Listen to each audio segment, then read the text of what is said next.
Llegó la hora de conocer las informaciones más destacadas del continente americano. Acompáñennos a recorrer y analizar lo que nos une, nos preocupa y nos enorgullece como hispanoamericanos. Bienvenidos a Américas Noticias con Vladimir Kissinger. Muy buenos días, feliz tarde y mejor noche para todas aquellas personas que nos están acompañando en una nueva oportunidad a través de Américas Noticias en una nueva edición, de hecho la número 643, acercándonos, como les he dicho esta última semana, a nuestro tercer aniversario.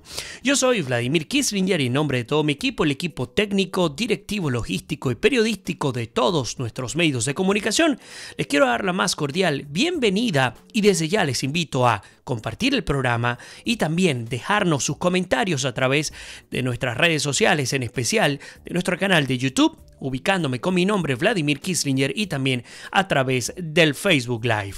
Las últimas 24 horas en Américas Noticias.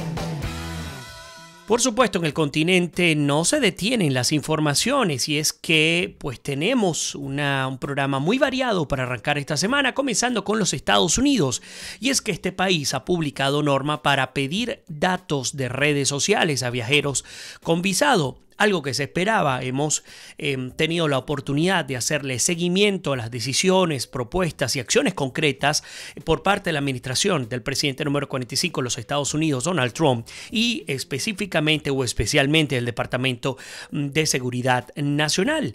Pues el hecho es que y por supuesto el Departamento de Estado también liderando estos procesos, pues han venido, como les venía comentando, incrementando los controles, no solamente de aquellos inmigrantes que residen en los Estados Unidos de manera legal y por supuesto sin documentos, sino también de aquellos que quieren venir a los Estados Unidos, bien sea con una visa de turista, una visa de trabajo, una visa de empresarios, de talento especial, etc. Bueno, el hecho es que el Departamento de Estado, según nota publicada por el diario Las Américas, publicó justamente este viernes una nueva normativa para exigir a los solicitantes de visado de todo el mundo datos sobre las redes sociales que han usado en los últimos años, una política que podría afectar a 14.7 millones de personas, según confirmó hoy AF, una fuente oficial.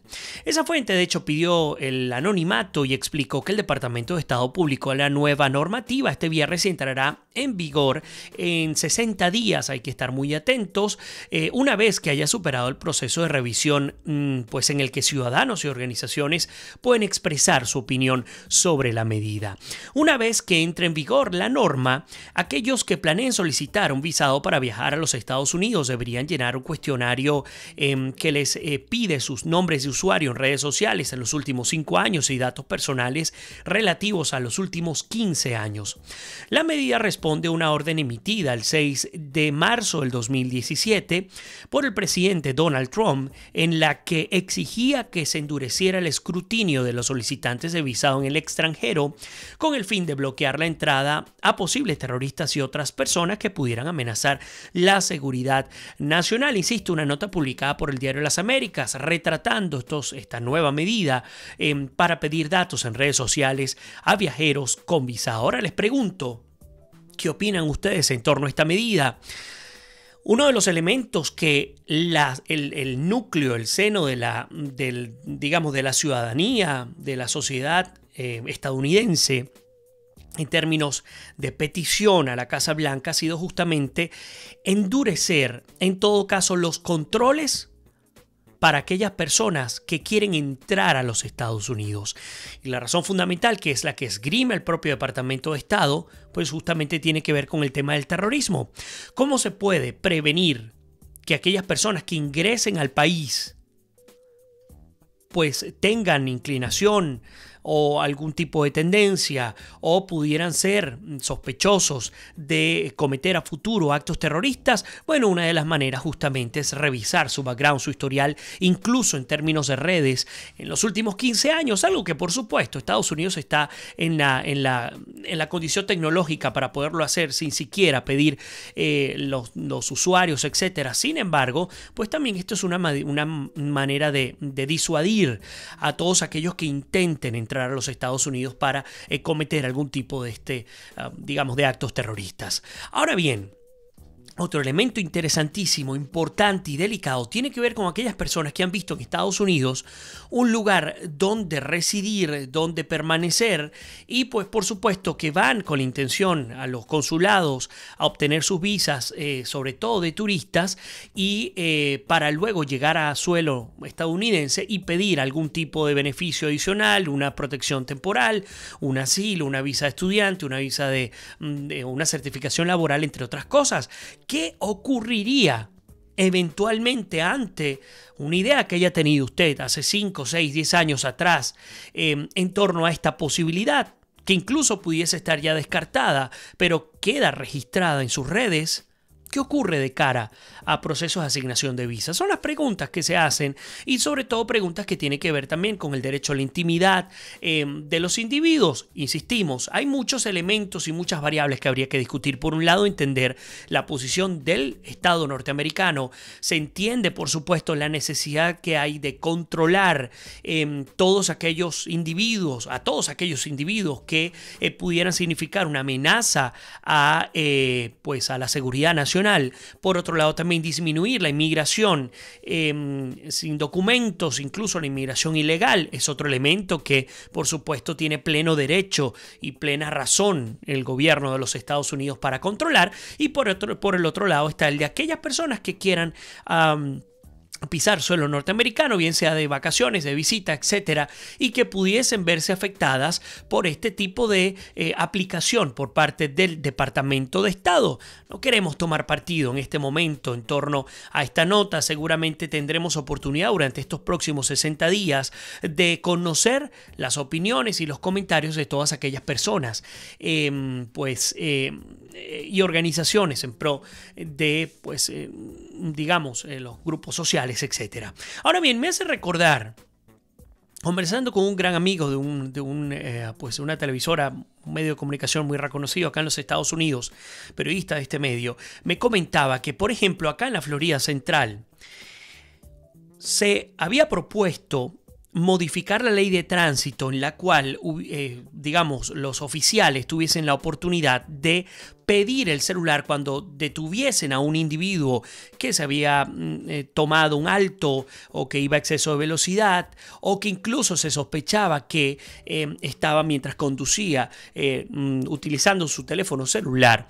Pues la ley indicaba que se le podía detener y no solamente detener, sino que además, esta modificación me refiero, se le podía pedir el celular y revisar pues si para el momento en efecto el individuo había mandado un mensaje, estaba recibiendo algún tipo de comunicación, etc. Pero casualmente mi colega me puntualizaba que esto parecía no poder llegar a feliz término, es decir, no podía llegar a aplicarse por una sencilla razón, y tiene que ver con el derecho a la intimidad, con el derecho a la privacidad, el entregarle un dispositivo móvil a un funcionario, en este caso policial, para que revise la información personal que tiene sin tener, previamente una autorización de un juez, pues vulneraría el derecho a la privacidad. Por lo tanto, al menos a juicio de este periodista, pues se consideraba muy difícil lograr. Ahora nos preguntamos, obviamente son cosas distintas, una cosa tiene que ver con los residentes y con los ciudadanos norteamericanos o estadounidenses, y otra cosa tiene que ver con aquellos extranjeros que piden visa para entrar a los Estados Unidos. Entiendo que son dos naturalezas y dos perfiles distintos. Sin embargo, aun siendo distintos, nos preguntamos ¿qué opinarán estos grupos defensores de los derechos civiles, etcétera, en torno a este tema, comparándolo, por ejemplo, con el asunto legal doméstico acá en los Estados Unidos? Pero bueno, continuando con este recorrido, les he dicho que hoy tenemos mucha información, variada información. Pues el Diario de las Américas también nos habla de la NRA. Los que no saben qué significa la NRA en español, no es otra cosa que la Asociación Nacional del Rifle, esa que ha sido tan cuestionada cada vez que hay un tiroteo en una escuela, en un centro de salud, en un centro público, etcétera, pues sale a relucir la Asociación Nacional del Rifle por una razón fundamental. Es la que a través de sus lobbies ha mantenido, amparándose por supuesto en la segunda enmienda de la Constitución de los Estados Unidos, se ha amparado en ella para mantener el libre uso y adquisición de armamento, incluso de guerra en los Estados Unidos por parte de civiles. Bueno, pues una sorpresa para algunos, para otros no. El Diario de las Américas nos cuenta que aumenta las donaciones a esta Asociación Nacional del Rifle después de la masacre de Parkland. A partir del tiroteo de la escuela de Parkland el pasado 14 de febrero, se han generado diversos debates en torno al control de armas, la seguridad que exigen los estudiantes, padres y profesores, y también pues se han realizado investigaciones que apuntan a la tan polémica Asociación Nacional del Rifle, o NRA, por sus siglas en inglés. Las vidas de los 17 estudiantes de Parkland, que aquí quiero hacer una puntualización, una corrección al Diario de las Américas, son 14 estudiantes y 3 profesores, fueron arrebatadas por el joven Nicholas Cruz, que irrumpió en la institución docente con un arma de fuego. Sin embargo, a pesar del movimiento que ha generado en torno al tema de las armas en los Estados Unidos, la Asociación Nacional del Rifle sigue en ascenso y las cifras lo confirman. El artículo publicado por El País de España hace recuento de las donaciones que ha recibido la NRA antes y después de la masacre de Parkland. Una comparación entre las 2 semanas anteriores al lamentable hecho y las 2 semanas que le siguieron habla por sí sola. Antes del 14 de febrero, en el curso de las 2 primeras semanas, la entidad había recibido $27,000. En las 2 semanas posteriores recibió la cifra de nada más y nada menos que de $70,000. Según datos sobre la NRA publicados por el Center for Responsive Politics, una ONG, el mes de febrero marcó un récord en donaciones con respecto a los 11 meses anteriores.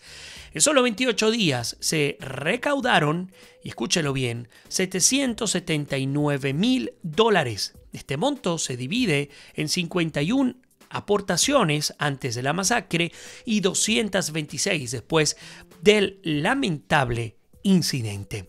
Y fíjense que interesante ver cómo la polémica nuevamente entra en el punto de la polarización, aquellos que están en contra del libre uso y tenencia de armamento, y aquellos que están en pro de, más allá de la segunda enmienda, de la libertad individual a defenderse pues a como dé lugar. ¿Qué ocurre? Ya ustedes lo conocen, hace aproximadamente 2 semanas, semana y media, hubo, a ver si recuerdo, hace una semana de hecho, hubo manifestaciones en absolutamente todo el país. 800 ciudades se vieron minadas de jóvenes, padres, todo tipo de personas, hasta niños, en las calles pidiéndole a la administración Trump, y más allá de la administración Trump, al Congreso de los Estados Unidos, especialmente a la Cámara de Representantes, una modificación a la ley para tener al menos un mayor control de armas. No es eliminar la posibilidad de que usted, libremente amparado en la segunda enmienda de la Constitución, tenga la posibilidad de portar legalmente algún tipo de armamento. Sin embargo, se está pidiendo que pues este control llegue a tal punto en el que no se acceda a armas de guerra de alto calibre, que es lo que ha ocurrido y lo que usualmente se usa para atentar contra la vida de inocentes. Se calcula, por ejemplo, nada más en Washington, D.C., se calcula al menos un millón de personas que salieron el fin de semana pasado a pues no solo denunciar, sino presionar con mucha fuerza, tanto así que posteriormente el presidente Donald Trump, a través de Twitter, de su red social favorita, apareció indicando que no se modificaría la enmienda número 2 o la segunda enmienda de la Constitución bajo ningún concepto. Era algo que se esperaba, yo se los había comentado en ediciones anteriores. Sin embargo, pues más allá de lo esperado, interesante es ver también aquellas, hablando de polarización, para cerrar, para redondear la idea, aquellas personas que están en contra y aquellas que opinan que, por el contrario, la Asociación Nacional del Rifle es una vía efectiva, certera, para podernos defender como ciudadanos en contra de estos individuos, estos lobos solitarios, estos psicópatas que salen a la calle de buenas a primera a asesinar, a dar de baja a cualquier inocente que le pase por el frente. Lo que esgrime la asociación es que estos individuos pues no tienen absolutamente nada que ver con la asociación, que son desviaciones naturales de cualquier sociedad, sobre todo una tan grande como la de los Estados Unidos, más de 320 millones de personas, y que por el contrario la Asociación Nacional del Rifle procura, dentro de su normativa, dentro de su reglamento, educar, instruir y entrenar a sus miembros y a sus pues, partidarios para un mejor y más eficiente uso y control de sus armamentos. A ustedes, como siempre les digo, invitarlos a darnos su opinión, a compartirla, porque al fin y al cabo de eso se trata, crear conciencia en torno a temas polémicos, a temas sensibles que afectan a la comunidad en general. Bien, ya dejando a Estados Unidos con este par de notas, el primero que tiene que ver, o la primera que tiene que ver con el tema del control de las redes sociales, a los viajeros, al menos conocer en los últimos 5 años de redes sociales y 15 pues en uso de, por ejemplo, emails, etcétera, de aquellos que quieran pedir visa, y de este aumento de donaciones a la Asociación Nacional del Rifle. Luego de la masacre de Parkland, nos vamos a Costa Rica.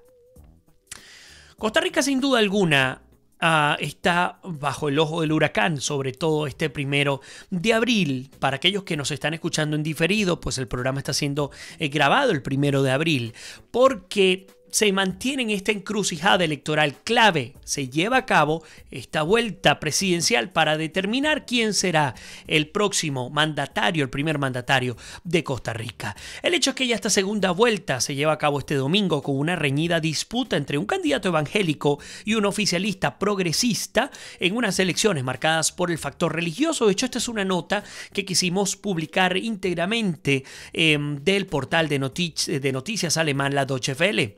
Unos 3.3 millones de electores han sido convocados este 1 de abril a elegir el futuro presidente que gobernará el país a partir del 8 de marzo durante el periodo 2018-2022. Y quise decir 8 de mayo.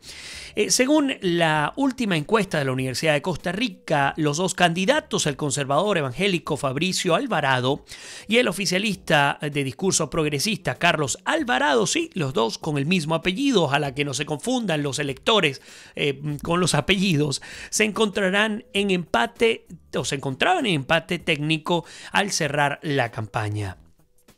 Son escasos los momentos en la historia de Costa Rica en los que tenemos esta corta distancia entre los candidatos.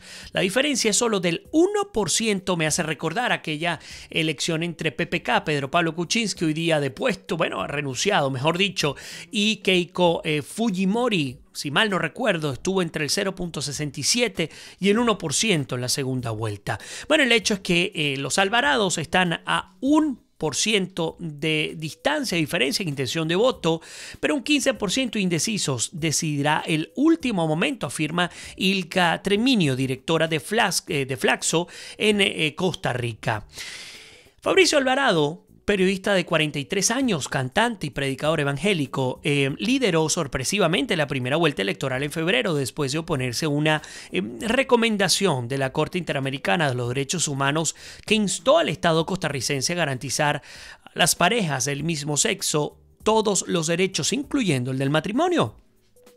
El candidato del confesional partido Restauración Nacional quedó catapultado hasta los primeros lugares de las encuestas de intención de voto al declarar que el veredicto de la Corte Interamericana de los Derechos Humanos era una intromisión en los asuntos internos de su país y prometer que sacaría a Costa Rica de esta comisión, cuya sede es justamente la capital, San José.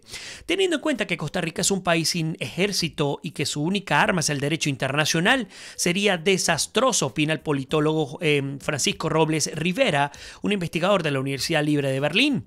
El investigador sostiene que Fabricio Alvarado vinculó a las iglesias neopentecostales con la política con una visión represiva y conservadora en materia de derechos humanos. Ahora, hablando del candidato progresista moderado, el ex candidato conservador Fabricio Alvarado se enfrenta, o mejor dicho, el ex diputado, se enfrenta en la segunda vuelta al candidato oficialista del centro izquierda, Carlos Alvarado, que sin estar digamos, emparentados, tienen el mismo apellido y cuyas propuestas no podrían ser más distintas.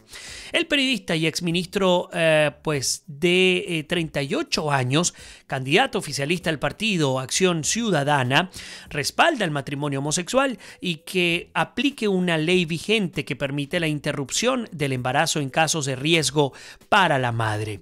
El novelista y ex cantante de rock con estudios en el Reino Unido cerró su campaña con la promesa de reducir a la mitad el creciente déficit fiscal del país a través de una reforma fiscal integral. Les recuerdo, en América Latina se están moviendo las cosas con muchísima fuerza. Estamos viendo estas elecciones y viviéndolas día a día, minuto a minuto. En Costa Rica, en México, en Colombia, por supuesto, este próximo 27 de mayo estaremos muy atentos.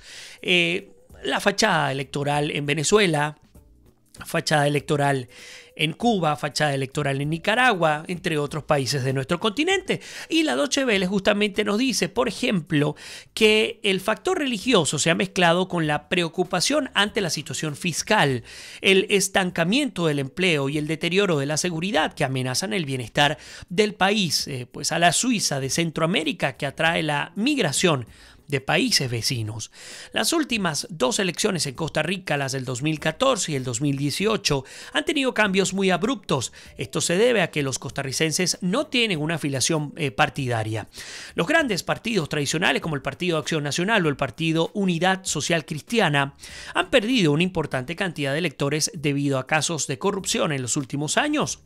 Además, la mayoría de los electores entre los 18 y los 40 años no tienen formación política. Así, los escándalos, cualquiera que sean, juegan un papel muy importante a la hora de emitir el voto, según afirma Robles Rivera. De ganar las elecciones, Fabricio Alvarado no sería el primer presidente evangélico en América Latina. El primero fue Jimmy Morales en Guatemala, que también es un reconocido pastor de la iglesia evangélica. Es una nueva tendencia, un tipo de partido político en América Latina. Estas organizaciones cristianas tienen una fuerte presencia en los parlamentos, como es el caso de Brasil. Es un fenómeno que se ha ido extendiendo en América Latina, destaca Ilka Treminio, directora de Flaxo en Costa Rica. Ahora, hablando justamente del tema ¿cómo lo explico? La creciente influencia de las iglesias. Interesante ver, por ejemplo, el voto duro de Fabricio Alvarado, el cual está justamente en las zonas rurales donde el modelo de desarrollo no ha llegado.